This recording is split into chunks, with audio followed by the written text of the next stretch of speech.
आज हम सुनेंगे बहुत सुंदर कहानी अक्लमंद हंस। एक बहुत बड़ा विशाल पेड़ था। उस पर बीसियों हंस रहते थे। उनमें एक बहुत सयाना हंस था, बुद्धिमान और बहुत दूरदर्शी था। सब उसका आदर करके ताऊ ताऊ कहकर बुलाते थे। एक दिन उसने एक नन्ही सी बेल को पेड़ के तने पर बहुत नीचे लिपटते पाया।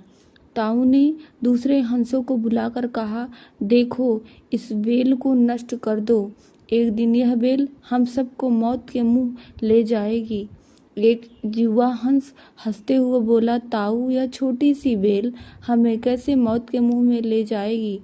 सयानी हंस ने समझाया, आज यह तुम्हें छोटी सी लग रही है, धीरे धीरे यह पेड़ के सारे तने को लपेटा मारकर ऊपर तक आएगी। फिर बेल का तना मोटा होने लगेगा और पेड़ से चिपक जाएगा। जब नीचे से ऊपर तक पेड़ पर चढ़ने के लिए सीढ़ी बन जाएगी, कोई भी शिकारी सीढ़ी के सहारे चढ़कर हम तक पहुंच जाएगा और हम मारे जाएंगे। दूसरे हंस को यकीन न आया, एक छोटी सी बेल कैसे सीढ़ी बनेगी। तीसरा हंस बोला, ताऊ, तू तो एक छोटी सी बेल को खींचकर ज्यादा ही लंबा कर रहा है। एक हंस बड़बड़ाया, यह ताऊ अपनी अक्ल का रौब डालने के लिए अंट संट कहानी बना रहा है। इस प्रकार किसी दूसरे हंस ने ताऊ की बात को गंभीरता से नहीं लिया। इतनी दूर तक देख पाने की उसमें अक्ल कहाँ थी। समय बीतता रहा। बेल लिपटते ऊपर शाखों तक पहुंच गई।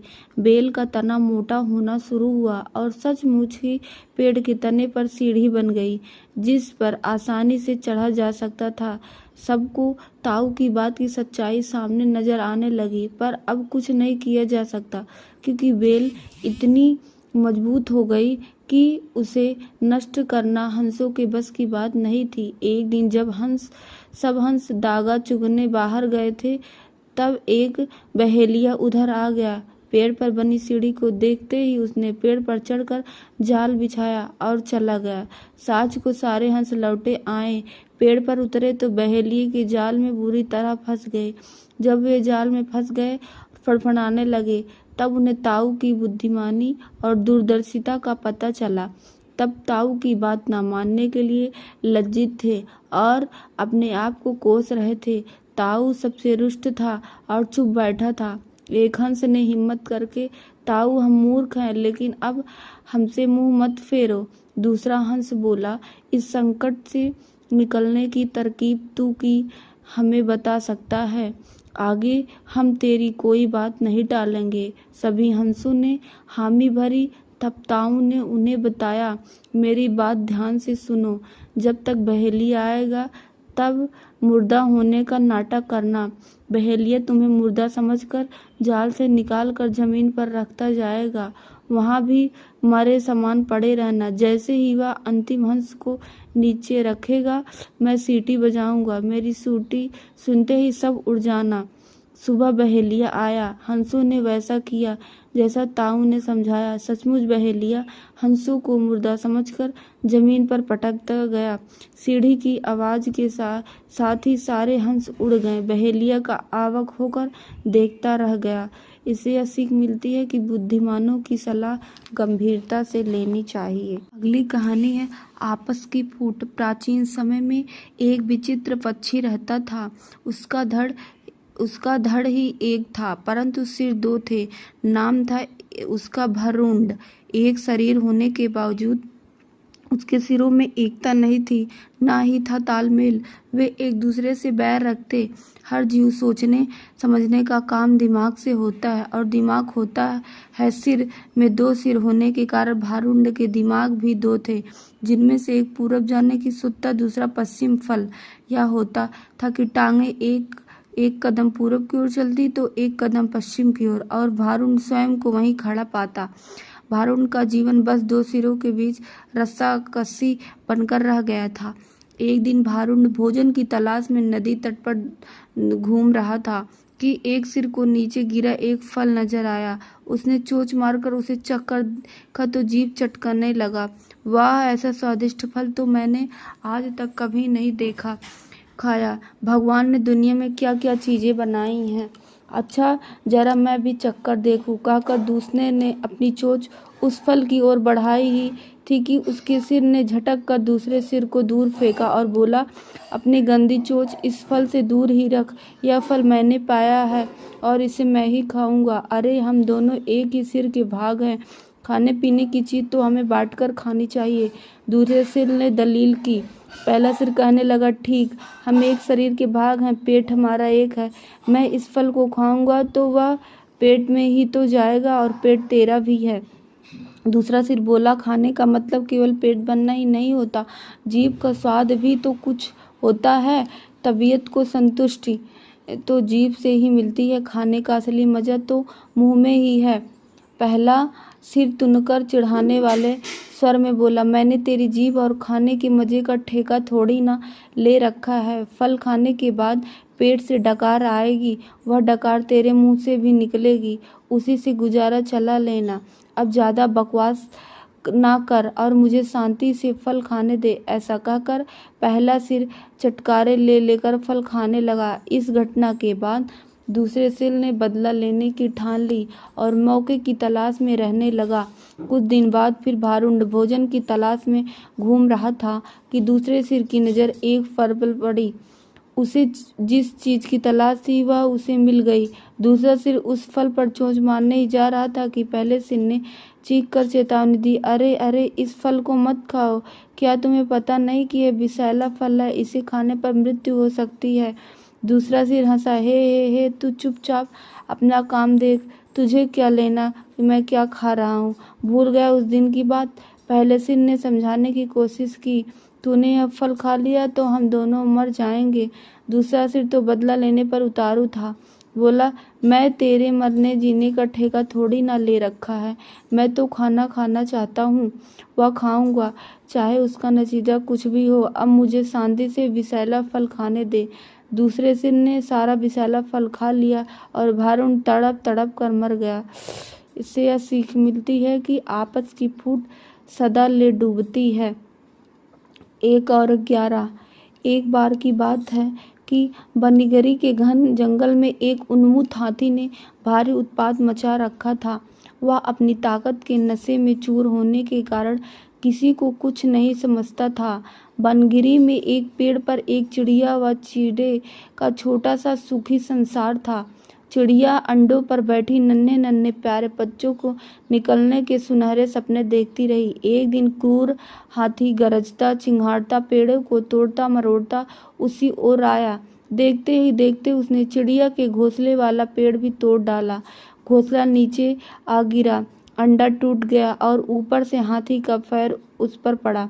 चिड़िया और चींटा चीखने चिल्लाने के सिवा और कुछ ना कर सके। हाथी के जाने के बाद चिड़िया छाती पीट पीट कर रोने लगी। तभी वहां कठफोड़वा आई। वह चिड़िया की अच्छी मित्र थी। कठफोड़वा ने उनके रोने की सारी कहानी का कारण पूछा। चिड़िया ने अपनी सारी कहानी कह डाली। कठफोड़वा बोली, इस प्रकार गम में डूबे रहने से कुछ नहीं होगा। उस हाथी को सबक सिखाने के लिए हमें कुछ करना होगा। चिड़िया ने निराशा दिखाई, हमें छोटे मोटे जीव उस बलशाली हाथी से कैसे टक्कर ले सकते हैं। कठफोड़वा ने समझाया, 1 और 1 मिलकर 11 बनते हैं, हम अपनी शक्तियाँ जोड़ेंगे। चिड़िया बोली, कैसे? तो कठफोड़वा बोला, मेरा एक मित्र विखांग नामक भंवरा है, हमें उसे सलाह लेनी चाहिए। चिड़िया और कठफोड़वा भंवरे से मिले। भंवरा गुनगुनाया, ये तो बहुत बुरा हुआ, मेरा एक मेढक मित्र है, आओ उससे सहायता मांगे। अब तीनों उस सरोवर के किनारे पहुंचे जहां वह मेढक रहता था। भंवरे ने सारी समस्या बताई। मेढक भर्राए स्वर में बोला, आप लोग धैर्य से जरा ही प्रतीक्षा करें, मैं गहरे पानी में बैठकर सोचता हूँ। ऐसा कहकर मेढक जल में कूद गया। आधे घंटे बाद वह पानी से बाहर आया तो उसकी आंखें चमक रही थी। वह बोला, दोस्त, उस हत्यारे हाथी को नष्ट करने के मेरे दिमाग में एक बड़ी अच्छी योजना है, उसमें सभी का योगदान होगा। मेढक ने जैसे ही अपनी योजना बताई, सब खुशी से उछल पड़े। योजना सचमुच ही अद्भुत थी। मेढक ने दोबारा बारी सबको अपना अपना रोल समझाया। कुछ ही दूर तक वह उन्मत्त हाथी तोड़फोड़ मचाकर वह पेट भरकर कोपलों वाली शाखाएं खाकर मस्ती में खड़ा झूम रहा था। पहला काम भंवरे का था। वह हाथी के कानों के पास जाकर मधुर राग गुंजाने लगा। राग सुनकर हाथी मस्त होकर आंखें बंद करके झूमने लगा। तभी कठफोड़वा ने अपना काम कर दिखाया। वह आई और अपनी सुई जैसी निखोली चेस से उसने तेज से हाथी की दोनों आंखें बीध डाली। हाथी की आंखें फूट गई। वह तड़पड़ाता हुआ अंधा होकर इधर उधर भागने लगा। जैसे जैसे समय बीतता जा रहा था, हाथी का क्रोध बढ़ता जा रहा था। आंखों से नजर न आने के कारण ठोकरों और टक्करों से शरीर जख्मी होता जा रहा था। जख्म उसे और चिल्लाने पर मजबूर कर रहा था। चिड़िया कृतज्ञ स्वर में मेढक से बोली, भैया मैं आजीवन तुम्हारी आभारी रहूंगी, तुमने मेरी इतनी सहायता कर दी। मेढक ने कहा, आभार मानने की जरूरत नहीं है, मित्र ही मित्रों के काम आता है। एक तो आंखों में जलन, ऊपर से चिल्लाते चिंघाड़ते हाथी का गला सूख गया। उसे तेज प्यास लगने लगी। अब उसे एक ही चीज की तलाश थी, पानी। मेढक ने अपने बहुत से बंधुओं को इकट्ठा किया और उन्हें ले जाकर दूर बहुत बड़े गड्ढे के किनारे बैठाकर टर्राने के लिए कहा। सारे मेढक टर्राने लगे।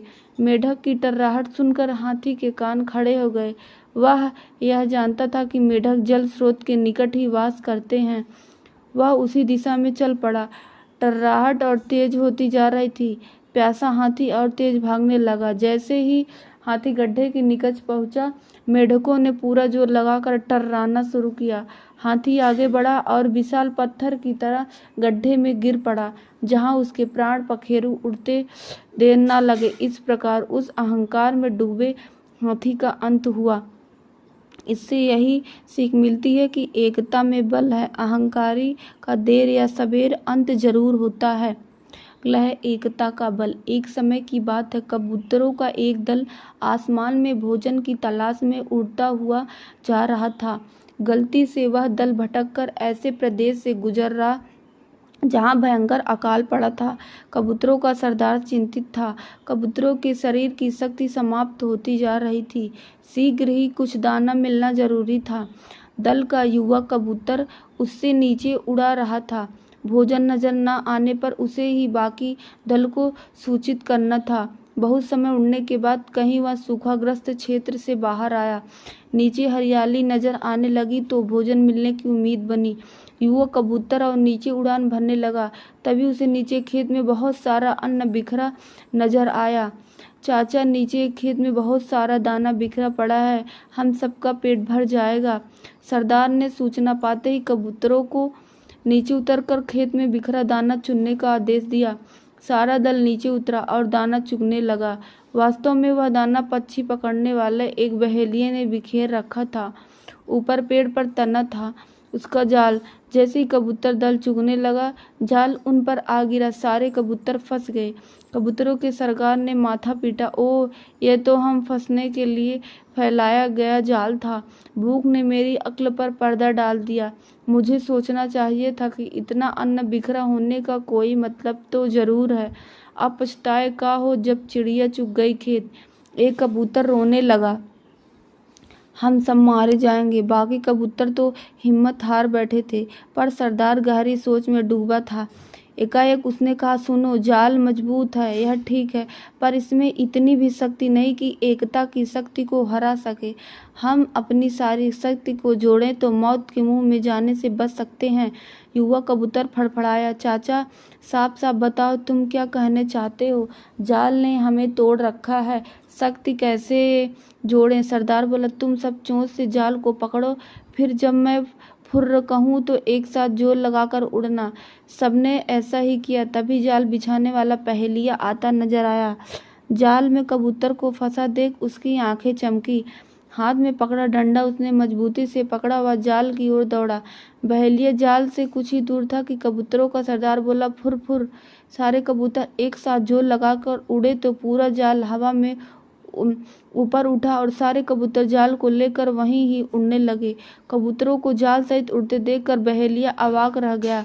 कुछ संभला तो जाल के पीछे दौड़ने लगा। कबूतर सरदार ने बहेलिया को नीचे जाल के पीछे दौड़ते पाया तो उसका इरादा समझ गया। सरदार भी जानता था कि अधिक देर तक कबूतर दल के लिए जाल सहित उड़ते रहना संभव न होगा, पर सरदार के पास इसका उपाय था। निकट ही एक पहाड़ी पर बिल बनाकर उसका एक चूहा मित्र रहता था। सरदार ने कबूतरों को तेजी से उस पहाड़ी की ओर उड़ने का आदेश दिया। पहाड़ी पर पहुंचते ही सरदार का संकेत पाकर जाल समेत कबूतर चूहे के बिल के निकट उतरे। सरदार ने चूहे को आवाज दी। सरदार ने संक्षिप्त में चूहे को सारी घटना बताई और जाल काटकर उन्हें आज़ाद करने के लिए कहा। कुछ ही देर में चूहे ने वह जाल काट दिया। सरदार ने अपने मित्र चूहे को धन्यवाद दिया और सारा कबूतर दल आकाश की ओर आज़ादी की उड़ान भरने लगे। इससे यह सीख मिलती है कि एकजुट होकर बड़ी से बड़ी विपत्ति का सामना किया जा सकता है। अगला है कौवा और उल्लू। बहुत समय पहले की बात है। एक वन में एक विशाल बरगद का पेड़ कौवे की राजधानी थी। हजारों कौवे उस पर वास करते थे। उसी पेड़ पर कौवा का राजा मेघवर्ण भी रहता था। बरगद के पेड़ के पास ही एक पहाड़ी थी जिसमें असंख्य गुफाएं थीं। उन गुफाओं में उल्लू निवास करते थे। उनका राजा अरमीमर्दन था। अरमीमर्दन बहुत पराक्रमी राजा था। कौवों को तो उनकी उल्लुओं का दुश्मन नंबर 1 घोषित करके रखा था। उसने कौवे से इतनी नफरत थी कि किसी कौवे को मारे बिना वह भोजन नहीं करता। जब बहुत अधिक कौवे मारे जाने लगे तो उनके राजा मेघवर्ण को बहुत चिंता हुई। उसने कौवे की एक सभा इस समस्या पर विचार करने के लिए बुलाई। मेघवर्ण बोला, मेरे प्यारे कौवों, आपको तो पता ही है कि उल्लुओं के आक्रमणों के कारण हमारा जीवन असुरक्षित हो गया है। हमारा शत्रु शक्तिशाली है और अहंकारी भी। हम पर रात को हमले किए जाते हैं। हम रात को देख नहीं पाते। हम दिन में जवाबी हमला नहीं कर पाते क्योंकि वो गुफाओं के अंधेरों में सुरक्षित बैठे रहते हैं। फिर मेघवर्ण ने सयाने और बुद्धिमान कौवे से अपनी सुझाव देने के लिए कहा।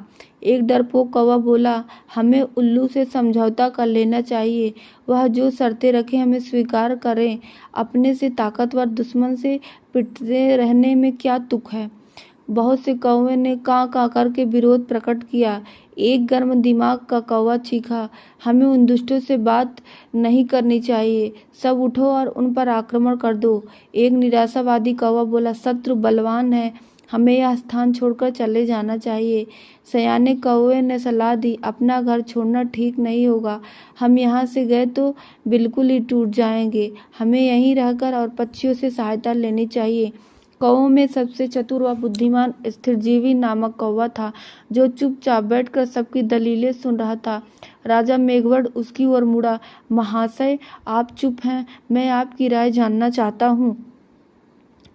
स्थिरजीवी बोला, महाराज, शत्रु अधिक शक्तिशाली है तो छलनीति से काम लेना चाहिए। कैसी छलनीति, जरा साफ साफ बताइए, स्थिरजीवी राजा ने कहा। स्थिरजीवी बोला, आप मुझे भला बुरा कहिए और मुझ पर जानलेवा हमला कीजिए। मेघवर्ण चौंका, यह आप क्या कह रहे हैं स्थिरजीवी राजा मेघवर्ण वाली ढाल पर जाकर कान में बोला, छलनीति के लिए हमें यह नाटक करना पड़ेगा। हमारे आसपास के पेड़ों पर उल्लू जासूस हमारी इस सभा की सारी कार्यवाही देख रहे हैं। उन्हें दिखाकर हमें फूट और झगड़े का नाटक करना चाहिए।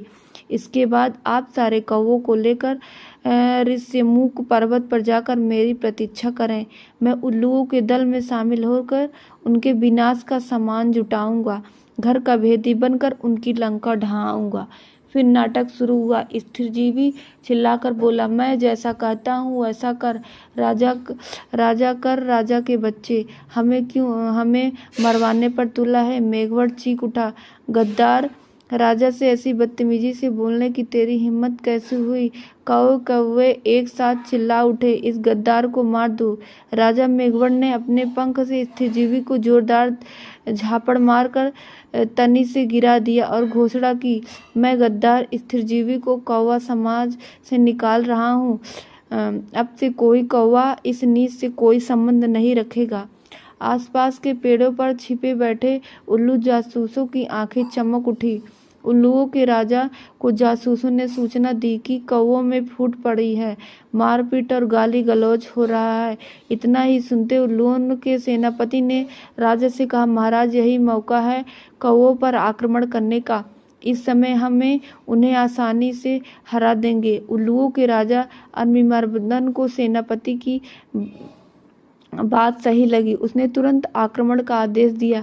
बस फिर क्या था, हजारों उल्लुओं की सेना बरगद के पेड़ पर आक्रमण करने चल दिए, परंतु वहां एक भी कौवा ना मिलता भी कैसे। योजना के अनुसार मेघवर्ण सारे कौवों को लेकर ऋष्यमुख पर्वत की ओर कूच कर गया था। पेड़ खाली पाकर उल्लुओं के राजा ने थूका, कौवे हमारा सामना करने की बजाय भाग गए। ऐसे कायरों पर हजार थू। सारे उल्लू हू हू की आवाज निकालकर अपनी जीत की घोषणा करने लगे। नीचे झाड़ियों में गिरा पड़ा स्थिरजीवी कौवा यह सब देख रहा था। स्थिरजीवी ने कां कां की आवाज निकाली। उसे देखकर जासूस उल्लू बोला, अरे यह तो वही कौवा है जिसे इनका राजा धक्का देकर गिरा रहा था और अपमानित कर रहा था। उल्लुओं का राजा भी आया। उसने पूछा, तुम्हारी यह दुर्दशा कैसी हुई? स्थिरजीवी बोला, मैं मेघवर्ण की नीति मंत्री था। मैंने उनको नेक सलाह दी कि उल्लुओं का नेतृत्व इस समय एक पराक्रमी राजा कर रहे हैं। हमें उल्लुओं की अधीनता स्वीकार कर लेनी चाहिए। मेरी बात सुनकर मेघवर्ण क्रोधित हो गया और मुझे फटकार कर कौवों की जाति से बाहर कर दिया। मुझे अपनी शरण में ले लीजिए। उल्लुओं को राजा अरविंदमर्दन सोच में पड़ा। उसके सयाने नीति सलाहकार ने कान में कहा, राजन, शत्रु की बात का विश्वास नहीं करना चाहिए। यह हमारा शत्रु है, इसे मार दो। एक चापलूस मंत्री बोला, नहीं महाराज, इस कौवे को अपने साथ मिलाने में बड़ा लाभ रहेगा। यह कौवे के घर के भेद हमें बताएगा। राजा को भी स्थिरजीवों को अपने साथ मिलाने में लाभ नजर आया। आओ, उल्लू स्थिरजीवों कौवों को अपने साथ ले गए। वहीं अरविंदमर्दन ने उल्लुओं सेवक से कहा, स्थिरजीवों को गुफा के शाही मेहमान कक्ष में ठहराओ। इन्हें कोई कष्ट नहीं होना चाहिए। स्थिरजीवी हाथ जोड़कर बोला, महाराज, आपने मुझे शरण दे दी, यही बहुत है। मुझे अपनी शाही गुफा के बाहर एक पत्थर पर सेवक की तरह ही रहने दीजिए। वहां बैठकर आपके गुण गाते रहने ही मेरी इच्छा है। इस प्रकार स्थिरजीवी शाही गुफा के बाहर डेरा जमा कर बैठ गया। गुफा में नीति सलाहकार ने राजा से फिर कहा, महाराज, शत्रु पर विश्वास मत करो। उसे अपने घर में स्थान देना तो आत्महत्या करने के समान है। अरविंदमर्दन ने उसे क्रोध से कहा, तुम मुझे ज्यादा नीति समझाने की कोशिश मत करो। चाहो तो तुम यहाँ से जा सकते हो। नीति सलाहकार उल्लू अपने दो मित्रों के साथ वहां से सदा के लिए कहता हुआ विनाश काले विपरीत बुद्धि चला गया। कुछ दिन बाद स्थिरजीवी लकड़ियां लाकर गुफा के द्वार के पास रखने लगा। सरदार, सर्दियां आने वाली है। मैं लकड़ियों की झोपड़ी बनाना चाहता हूँ ताकि ठंड से बचाव हो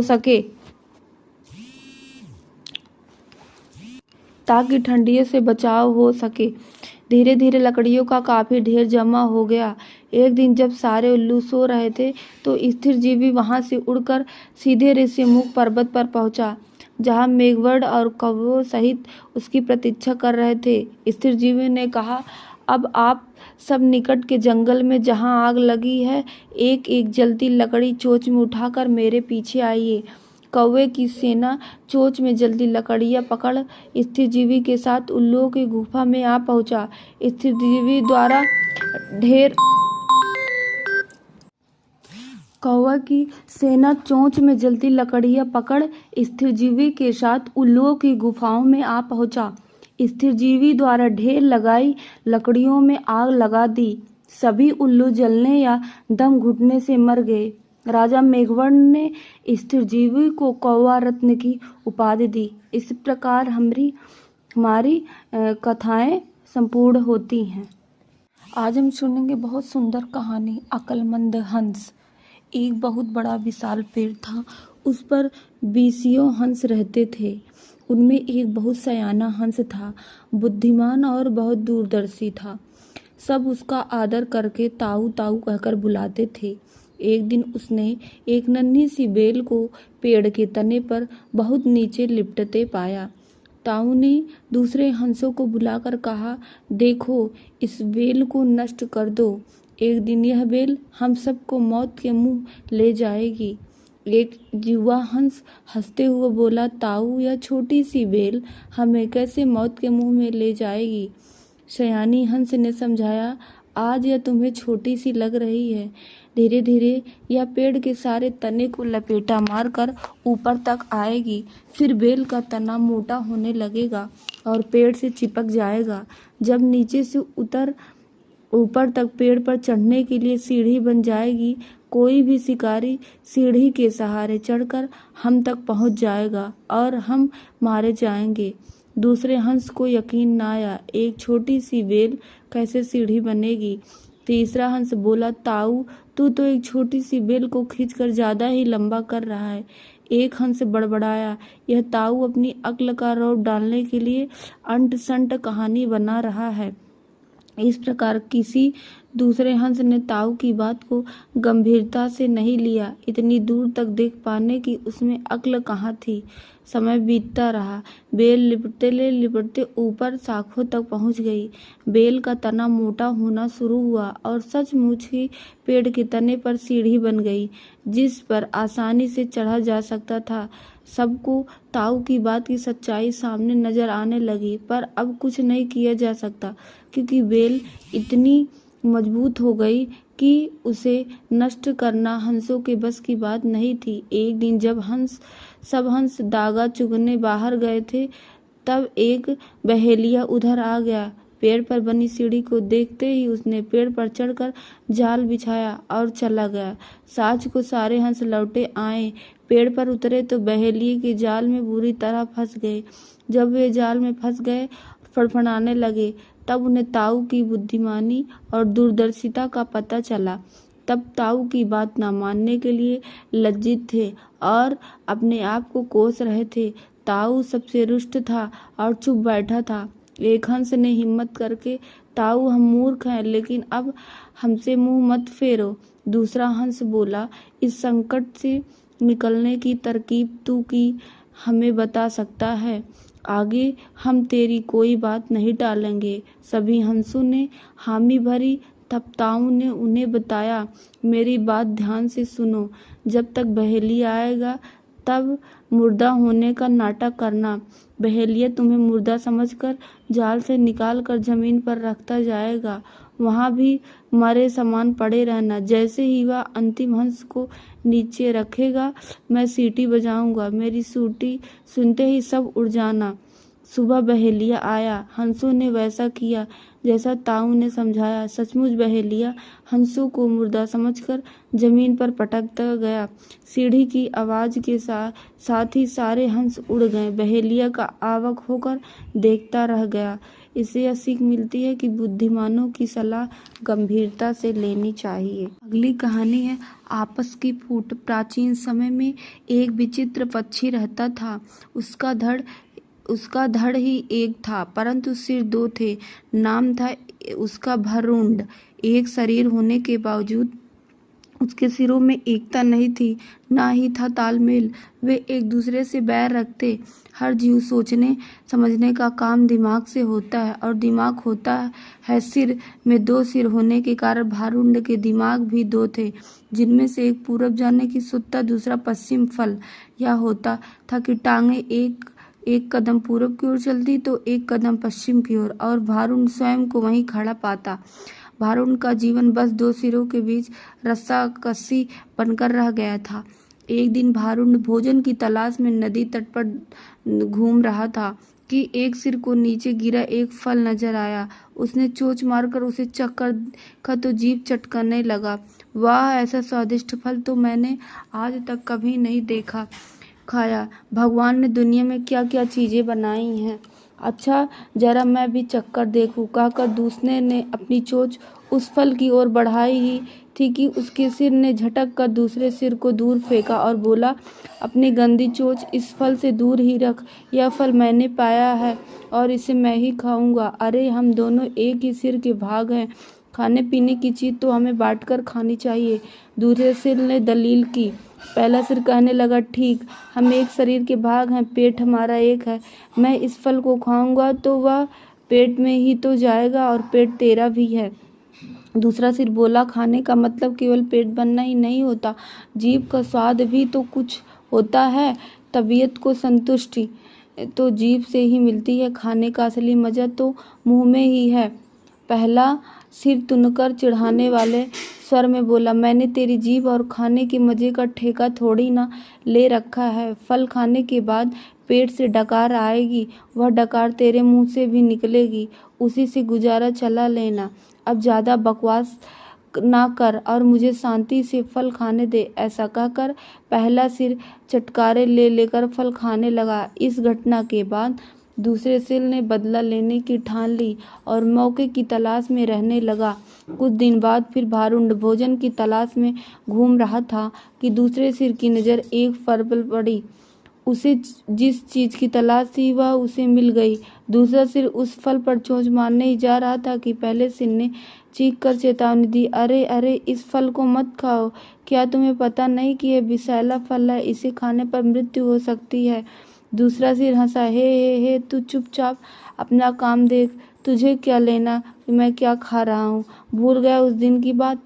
पहले सिर ने समझाने की कोशिश की, तूने यह फल खा लिया तो हम दोनों मर जाएंगे। दूसरा सिर तो बदला लेने पर उतारू था, बोला, मैं तेरे मरने जीने का ठेका थोड़ी ना ले रखा है, मैं तो खाना खाना चाहता हूँ, वह खाऊंगा, चाहे उसका नतीजा कुछ भी हो। अब मुझे शांति से विषैला फल खाने दे। दूसरे सिर ने सारा विषैला फल खा लिया और भारुण तड़प तड़प कर मर गया। इससे यह सीख मिलती है कि आपस की फूट सदा ले डूबती है। 1 और 11। एक बार की बात है कि बनीगरी के घन जंगल में एक उन्मत्त हाथी ने भारी उत्पात मचा रखा था। वह अपनी ताकत के नशे में चूर होने के कारण किसी को कुछ नहीं समझता था। बनगिरी में एक पेड़ पर एक चिड़िया व चीड़े का छोटा सा सुखी संसार था। चिड़िया अंडों पर बैठी नन्हे नन्हे प्यारे बच्चों को निकलने के सुनहरे सपने देखती रही। एक दिन क्रूर हाथी गरजता चिंघाड़ता पेड़ों को तोड़ता मरोड़ता उसी ओर आया। देखते ही देखते उसने चिड़िया के घोंसले वाला पेड़ भी तोड़ डाला। घोंसला नीचे आ गिरा, अंडा टूट गया और ऊपर से हाथी का पैर उस पर पड़ा। चिड़िया और चींटा चीखने चिल्लाने के सिवा और कुछ ना कर सके। हाथी के जाने के बाद चिड़िया छाती पीट पीट कर रोने लगी। तभी वहां कठफोड़वा आई। वह चिड़िया की अच्छी मित्र थी। कठफोड़वा ने उनके रोने की सारी कहानी का कारण पूछा। चिड़िया ने अपनी सारी कहानी कह डाली। कठफोड़वा बोली, इस प्रकार गम में डूबे रहने से कुछ नहीं होगा। उस हाथी को सबक सिखाने के लिए हमें कुछ करना होगा। चिड़िया ने निराशा दिखाई, हमें छोटे मोटे जीव उस बलशाली हाथी से कैसे टक्कर ले सकते हैं। कठफोड़वा ने समझाया, 1 और 1 मिलकर 11 बनते हैं, हम अपनी शक्तियाँ जोड़ेंगे। चिड़िया बोली, कैसे? तो कठफोड़वा बोला, मेरा एक मित्र विखांग नामक भंवरा है, हमें उसे सलाह लेनी चाहिए। चिड़िया और कठफोड़वा भंवरे से मिले। भंवरा गुनगुनाया, ये तो बहुत बुरा हुआ, मेरा एक मेढक मित्र है, आओ उससे सहायता मांगे। अब तीनों उस सरोवर के किनारे पहुंचे जहां वह मेढक रहता था। भंवरे ने सारी समस्या बताई। मेढक भर्राए स्वर में बोला, आप लोग धैर्य से जरा ही प्रतीक्षा करें, मैं गहरे पानी में बैठकर सोचता हूँ। ऐसा कहकर मेढक जल में कूद गया। आधे घंटे बाद वह पानी से बाहर आया तो उसकी आंखें चमक रही थी। वह बोला, दोस्त, उस हत्यारे हाथी को नष्ट करने के मेरे दिमाग में एक बड़ी अच्छी योजना है, उसमें सभी का योगदान होगा। मेढक ने जैसे ही अपनी योजना बताई, सब खुशी से उछल पड़े। योजना सचमुच ही अद्भुत थी। मेढक ने दोबारा बारी सबको अपना अपना रोल समझाया। कुछ ही दूर तक वह उन्मत्त हाथी तोड़फोड़ मचाकर व पेट भरकर कोपलों वाली शाखाएं खाकर मस्ती में खड़ा झूम रहा था। पहला काम भंवरे का था। वह हाथी के कानों के पास जाकर मधुर राग गुंजाने लगा। राग सुनकर हाथी मस्त होकर आंखें बंद करके झूमने लगा। तभी कठफोड़वा ने अपना काम कर दिखाया। वह आई और अपनी सुई जैसी निखोली चोंच से उसने तेज से हाथी की दोनों आंखें बीध डाली। हाथी की आंखें फूट गई। वह तड़पड़ाता हुआ अंधा होकर इधर उधर भागने लगा। जैसे जैसे समय बीतता जा रहा था, हाथी का क्रोध बढ़ता जा रहा था। आंखों से नजर न आने के कारण ठोकरों और टक्करों से शरीर जख्मी होता जा रहा था। जख्म उसे और चिल्लाने पर मजबूर कर रहा था। चिड़िया कृतज्ञ स्वर में मेढक से बोली, भैया, मैं आजीवन तुम्हारी आभारी रहूंगी, तुमने मेरी इतनी सहायता कर दी। मेढक ने कहा, आभार मानने की जरूरत नहीं है, मित्र ही मित्रों के काम आता है। एक तो आंखों में जलन, ऊपर से चिल्लाते चिंघाड़ते हाथी का गला सूख गया। उसे तेज प्यास लगने लगी। अब उसे एक ही चीज की तलाश थी, पानी। मेढक ने अपने बहुत से बंधुओं को इकट्ठा किया और उन्हें ले जाकर दूर बहुत बड़े गड्ढे के किनारे बैठाकर टर्राने के लिए कहा। सारे मेढक टर्राने लगे। मेढक की टर्राहट सुनकर हाथी के कान खड़े हो गए। वह यह जानता था कि मेढक जल स्रोत के निकट ही वास करते हैं। वह उसी दिशा में चल पड़ा। टर्राहट और तेज होती जा रही थी। प्यासा हाथी और तेज भागने लगा। जैसे ही हाथी गड्ढे के निकट पहुंचा, मेढकों ने पूरा जोर लगाकर टर्राना शुरू किया। हाथी आगे बढ़ा और विशाल पत्थर की तरह गड्ढे में गिर पड़ा, जहां उसके प्राण पखेरु उड़ते देर न लगे। इस प्रकार उस अहंकार में डूबे हाथी का अंत हुआ। इससे यही सीख मिलती है कि एकता में बल है। अहंकारी का देर या सबेर अंत जरूर होता है। है एकता का बल। एक समय की बात है, कबूतरों का एक दल आसमान में भोजन की तलाश में उड़ता हुआ जा रहा था। गलती से वह दल भटककर ऐसे प्रदेश से गुजर रहा जहां भयंकर अकाल पड़ा था। कबूतरों का सरदार चिंतित था। कबूतरों के शरीर की शक्ति समाप्त होती जा रही थी। शीघ्र ही कुछ दाना मिलना जरूरी था। दल का युवा कबूतर उससे नीचे उड़ा रहा था। भोजन नजर न आने पर उसे ही बाकी दल को सूचित करना था। बहुत समय उड़ने के बाद कहीं वह सूखाग्रस्त क्षेत्र से बाहर आया। नीचे हरियाली नजर आने लगी तो भोजन मिलने की उम्मीद बनी। युवा कबूतर और नीचे उड़ान भरने लगा। तभी उसे नीचे खेत में बहुत सारा अन्न बिखरा नजर आया। चाचा, नीचे खेत में बहुत सारा दाना बिखरा पड़ा है, हम सबका पेट भर जाएगा। सरदार ने सूचना पाते ही कबूतरों को नीचे उतरकर खेत में बिखरा दाना चुनने का आदेश दिया। सारा दल नीचे उतरा और दाना चुगने लगा। वास्तव में वह दाना पक्षी पकड़ने वाले एक बहेलिये ने बिखेर रखा था। ऊपर पेड़ पर तना था उसका जाल। जैसे ही कबूतर दल चुगने लगा, जाल उन पर आ गिरा। सारे कबूतर फंस गए। कबूतरों के सरदार ने माथा पीटा, ओह, यह तो हम फंसने के लिए फैलाया गया जाल था। भूख ने मेरी अक्ल पर पर्दा डाल दिया। मुझे सोचना चाहिए था कि इतना अन्न बिखरा होने का कोई मतलब तो जरूर है। अब पछताए का हो जब चिड़िया चुग गई खेत। एक कबूतर रोने लगा, हम सब मारे जाएंगे। बाकी कबूतर तो हिम्मत हार बैठे थे, पर सरदार गहरी सोच में डूबा था। एकाएक उसने कहा, सुनो, जाल मजबूत है, यह ठीक है, पर इसमें इतनी भी शक्ति नहीं कि एकता की शक्ति को हरा सके। हम अपनी सारी शक्ति को जोड़ें तो मौत के मुंह में जाने से बच सकते हैं। युवा कबूतर फड़फड़ाया, चाचा, साफ साफ बताओ, तुम क्या कहने चाहते हो? जाल ने हमें तोड़ रखा है, शक्ति कैसे जोड़ें? सरदार बोला, तुम सब चोंच से जाल को पकड़ो, फिर जब मैं फुर्र कहूँ तो एक साथ जोर लगाकर उड़ना। सबने ऐसा ही किया। तभी जाल बिछाने वाला पहेलिया आता नजर आया। जाल में कबूतर को फंसा देख उसकी आंखें चमकी। हाथ में पकड़ा डंडा उसने मजबूती से पकड़ा हुआ जाल की ओर दौड़ा। बहेलिया जाल से कुछ ही दूर था कि कबूतरों का सरदार बोला, फुर फुर। सारे कबूतर एक साथ जोर लगाकर उड़े तो पूरा जाल हवा में ऊपर उठा और सारे कबूतर जाल को लेकर वहीं ही उड़ने लगे। कबूतरों को जाल सहित उड़ते देखकर बहेलिया अवाक रह गया। कुछ संभला तो जाल के पीछे दौड़ने लगा। कबूतर सरदार ने बहेलिया को नीचे जाल के पीछे दौड़ते पाया तो उसका इरादा समझ गया। सरदार भी जानता था कि अधिक देर तक कबूतर दल के लिए जाल सहित उड़ते रहना संभव न होगा, पर सरदार के पास इसका उपाय था। निकट ही एक पहाड़ी पर बिल बनाकर उसका एक चूहा मित्र रहता था। सरदार ने कबूतरों को तेजी से उस पहाड़ी की ओर उड़ने का आदेश दिया। पहाड़ी पर पहुँचते ही सरदार का संकेत पाकर जाल समेत कबूतर चूहे के बिल के निकट उतरे। सरदार ने चूहे को आवाज़ दी। सरदार ने संक्षिप्त में चूहे को सारी घटना बताई और जाल काटकर उन्हें आज़ाद करने के लिए कहा। कुछ ही देर में चूहे ने वह जाल काट दिया। सरदार ने अपने मित्र चूहे को धन्यवाद दिया और सारा कबूतर दल आकाश की ओर आज़ादी की उड़ान भरने लगे। इससे यह सीख मिलती है कि एकजुट होकर बड़ी से बड़ी विपत्ति का सामना किया जा सकता है। अगला है कौवा और उल्लू। बहुत समय पहले की बात है। एक वन में एक विशाल बरगद का पेड़ कौवे की राजधानी थी। हजारों कौवे उस पर वास करते थे।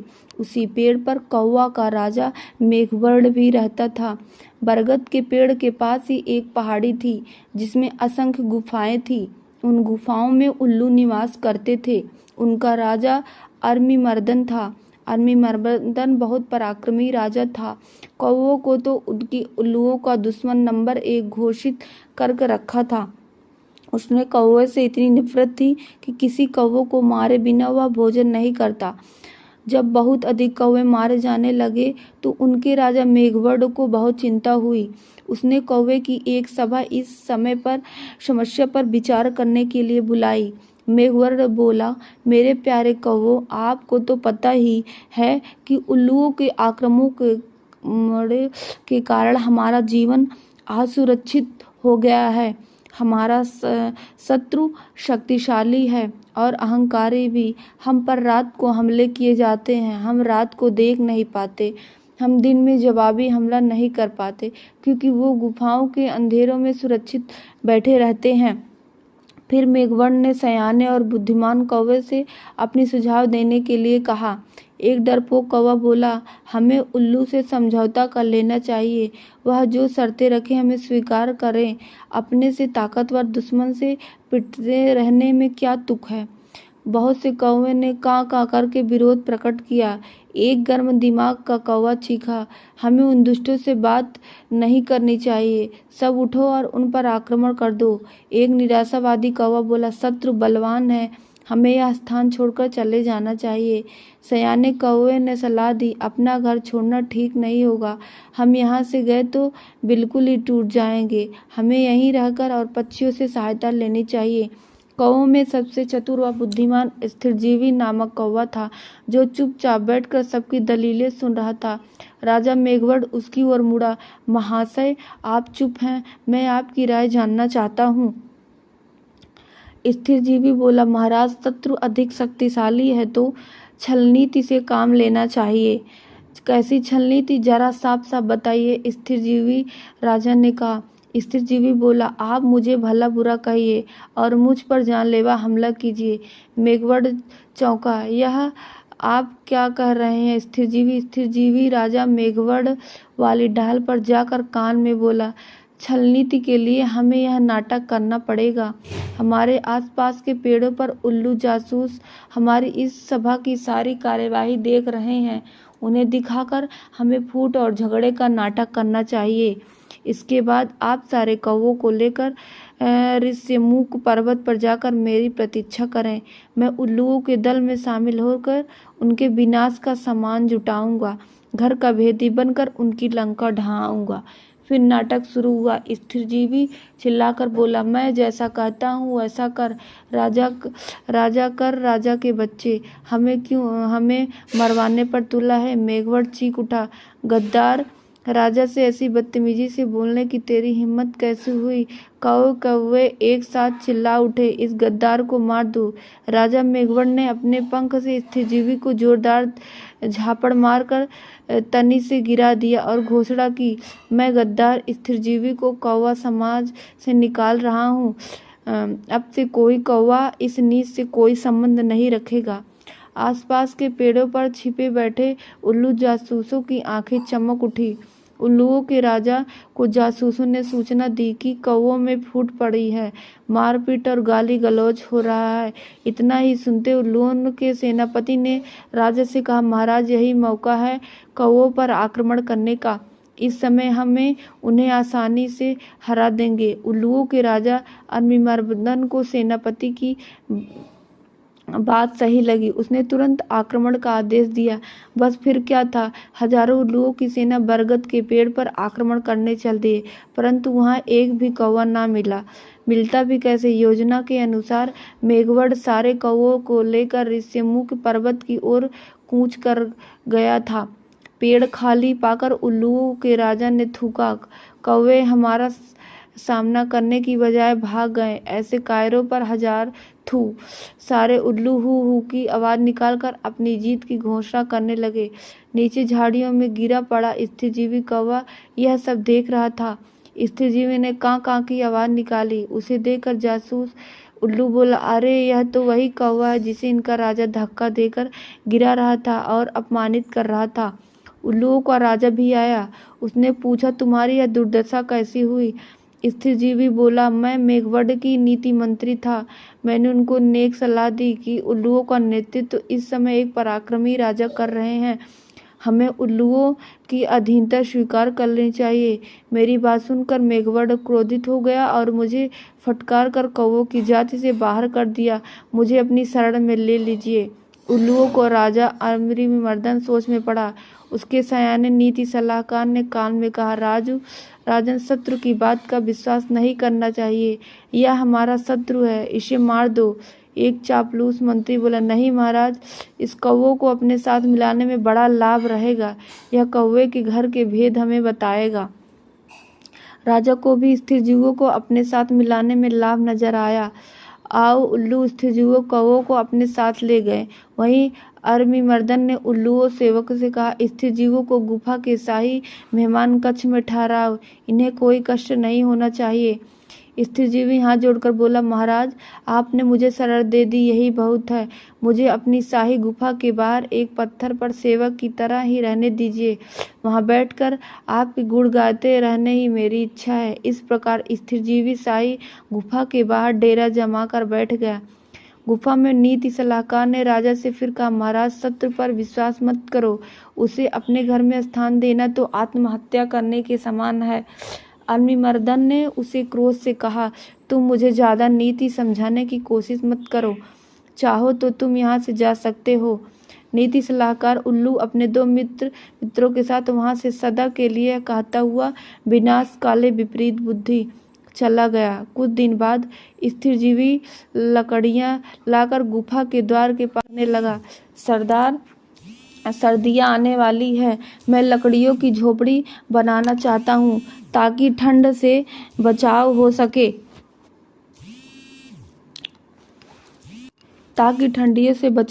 सके।